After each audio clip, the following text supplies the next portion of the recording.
What's up everybody, welcome to Money Management channel. My name is Andrei and today I'm gonna be doing an update on MMTLP and FINRA saga.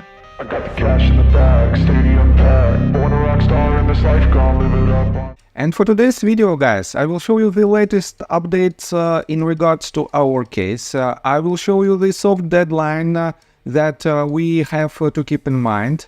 On top of that, I will show you some new actions from AST in regards to transferring potential transfer shares to their books. Then I will show you how illegal market makers and hedge funds are trying to fight against the rules that potentially might harm their profit in illegal activity. And I will show you how our community fight them back. On top of that, I will show you an update in regards to Richard Hoffman's arbitration. And at the end of this video, I will show you my personal story. So, stay tuned. And before we dive deep into all of this, guys, please hit the like button for YouTube algorithm and for me personally, because it is very important to see this support from my viewers.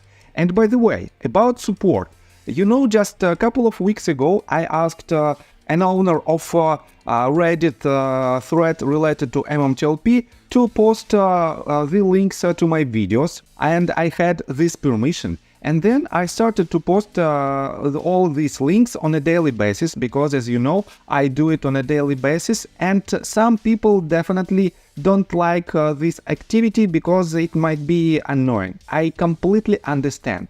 But at the same time, the majority of people save a lot of their time because of my summary. And I received a lot of letters that support my work. But just yesterday, I found out this. I have been muted from Reddit thread related to MMTLP, and I cannot do any updates. I cannot post basically for at least 28 days. And almost all of my videos were deleted from this thread, and I completely understand it, but I don't like this type of activity. I don't like this type of bans. Definitely, the owner of this thread could just ask me not to post on a daily basis, and that's it. But instead of this, they just blocked me, and so be it. Let me show you another news, and on my yesterday's video I showed you the update in regards to Ari Rubinstein's activity and in regards to his company GTS Securities. Anna wrote this and she added the link, and let me quote you basically this tweet. One of the market makers suspected to have brought MMTLP to the OTC market is Ari Rubinstein of GTS Securities. He was an advisor on the board at FINRA at the time of the halt. Since then, he was either promptly removed or stepped down and has gone missing from all social media. MMTLP, where is Ari? He's one of the foxes guarding the FINRA fraud henhouse. And she added the link to the video, and this video was made by RareDD, and I have to admit that it is a very good summary. It is a quite short video and a very good summary of Ari Rubinstein's activity and the most recent update in regards to his company. And RareDD wrote this: "Where's Ari? An MMTLP short film. Please help Miss Deborah and the MMTLP community locate Ari Rubinstein of GTS Securities." And you know that it is quite funny, but we don't have any interactions with RareDD. We just did it simultaneously. We mentioned about Ari Rubinstein, and yes, we have to know where is he, because he is definitely involved in the process of illegal activity that is surrounding his company in regards to MMTLP saga. That is why potentially he might be the wrongdoer, one of the main wrongdoers on the market in regards to our case. So let me show you another couple of news. We have, let me show you this article. It was published on MMTLP Resources. Submit your impact letter. And you know that Don Fis for now is the person who is trying to spread this information in person. And one of the potential ways how he can improve his work is to show the letters, impact letters from MMTLP shareholders.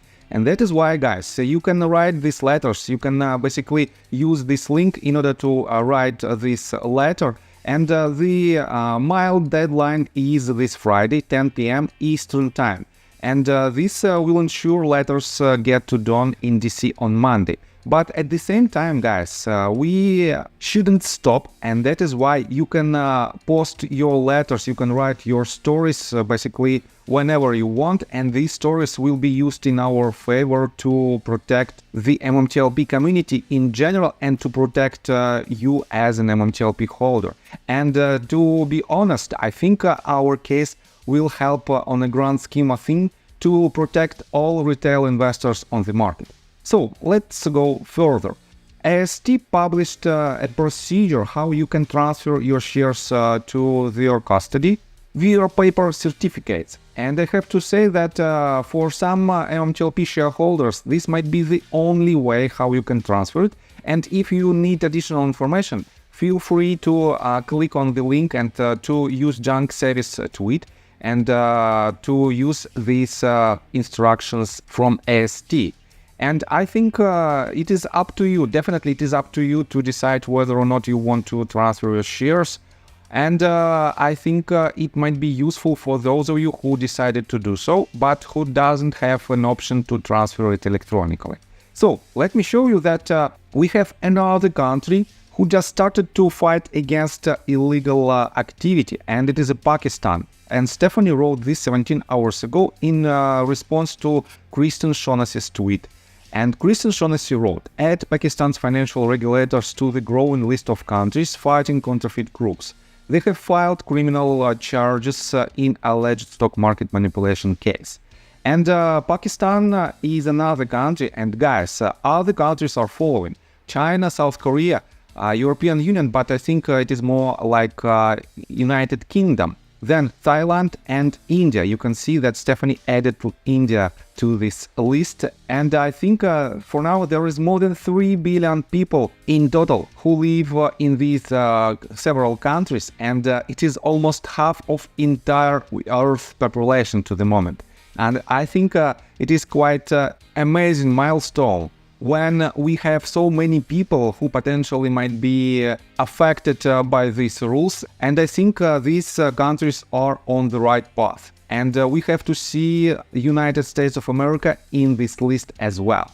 So let me show you that at the same time, wrongdoers are trying to challenge the couple of recent SEC rules that challenges their ability to nakedly short certain stocks. And Kristen Shaughnessy wrote this. The groups representing hedge funds, investment advisors, etc. continue their legal fight against two SEC rules that require reporting and public disclosure of share lending and short selling activity. The two rules represent unlawful exercises of rulemaking authority, both in combination and on their own, and must be vacated in order to protect investors and the markets. And guys, the main idea of these rules is to know almost exactly at the moment when certain companies are trying to short the stocks, and by the value of their position, we can easily evaluate is it a real short position or it is a naked short position. That is why they are challenging these two rules. And guys, at the same time, let me show you this. In response to this tweet that was written by Kristen Shaughnessy, we have following questions and we have following response from Mark Basile. First of all, Mimoso6611 wrote this. In my opinion, this is all a distraction enabling lawyers to profit from endless court proceedings. The crime is major and should be treated as a national security matter with top priority. It's time to get through and end this madness. And Mark Basile wrote this. Actually, yes, because the guys who have your money are paying big white shoe firms millions of dollars for these services. Because if they sway the SEC or the courts in rulemaking for court decisions, you, assuming you're not a hedge plant to challenge everything I say, lose. And yes, the losers in this situation are just ordinary investors who cannot fight legally against these major hedge funds and market makers. And guys, let me show you one of our headliner and one of our main fighter against this illegal activity. His name is Richard Hoffman. You know that he is in the arbitration process against Fidelity. And he wrote this tweet 12 hours ago. As will be explained in a video, today I asked the director of FINRA arbitration to give my chief arbiter a mental competency examination. No, it's not Uncle Joe. And guys, yes, if you watch the latest What's Bugging Me podcast from Dennis Neal, you will see that Richard Hoffman explained in details his recent activity in regards to his arbitration. And I have to say that this podcast is very interesting and important if you want to know the recent update of Richard Hoffman's arbitration and if you want to know the current status of our case in general. That is why I highly suggest you to follow Dennis Neal Twitter account. And yes, slowly but surely, we are trying to win this battle. And guys, let me tell you my personal story. I have a wife and 2 children aged 11 and 15, as well as a small dog. After 30 years of living in Russia near the Baikal Lake, we decided to move. Now we reside in Serbia. Although I don't own any MMTLP shares, I invest a lot of time creating daily MMTLP videos. I have been doing this every day without days off and holidays for more than 1.5 years. Now I wish to buy back this time from my family, from my children. We've agreed that I will ask the MMTLP community to support me and I will give all the money to the children. Therefore, if you believe that I am providing useful content for you and wish to support me, you can join my Patreon account. For $5 a month, I will add your name to my list of supporters if you wish. Thank you in advance. The link you can find in the description below. So, I think that's all information that I want to provide you. If you like my video, please hit the like button and subscribe to my channel. And see you guys and girls next time. Bye! I got the cash in the bag, stadium